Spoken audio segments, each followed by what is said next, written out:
আমাদের প্রবাসী ভাই বোনদেরকে অনুরোধ করব, তারাও হয়তো আমাদের টেলিভিশন মিডিয়ার মাধ্যমে আমার বক্তব্য হয়তো শোনার সুযোগ পাবে, যে তারা যেন এই ধরনের কোনো গুজবে তারা প্রভাবিত না হয়। তারা রেমিটেন্সটা পাঠাবে, তাদের রেমিটেন্সটা অর্থ পাঠানোর যেন ব্যাংকে কোনো সমস্যা না হয়, তার জন্যই কিন্তু আমরা আমাদের ব্যাংকিং এবং যে কমার্শিয়াল যে এরিয়াগুলো আছে এগুলোকে প্রাধান্য দিচ্ছি। ফলে আমরা দিচ্ছি ধরেন ব্যাংক পাড়া, আমাদের কূটনৈতিক পাড়া, আমাদের বাণিজ্যিক এলাকা এবং মিডিয়া এলাকা, অর্থাৎ যেই এলাকাতে বেশি প্রয়োজন। তারপরে আমরা প্রাধান্য দিচ্ছি প্রযুক্তি শিল্প, রপ্তানিমুখী শিল্প অর্থাৎ পোশাক শিল্প, এবং পাশাপাশি আমাদের আউটসোর্সিং যে সেন্টারগুলো আছে এবং সংবাদ মাধ্যমের অধ্যুষিত এলাকা, সেই বিষয়গুলোকে প্রাধান্য দিয়ে আমরা পরীক্ষামূলক দ্রুত আমরা ব্রডব্যান্ড চালু করছি।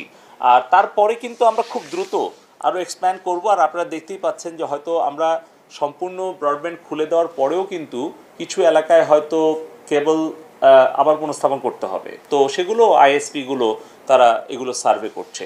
সো এভাবে আমরা খুব দ্রুত আসলে সারা বাংলাদেশে সর্বত্র সার্বিকভাবেই আমরা ইন্টারনেটটা পুনঃস্থাপন করতে যাচ্ছি। সবাইকে ধন্যবাদ।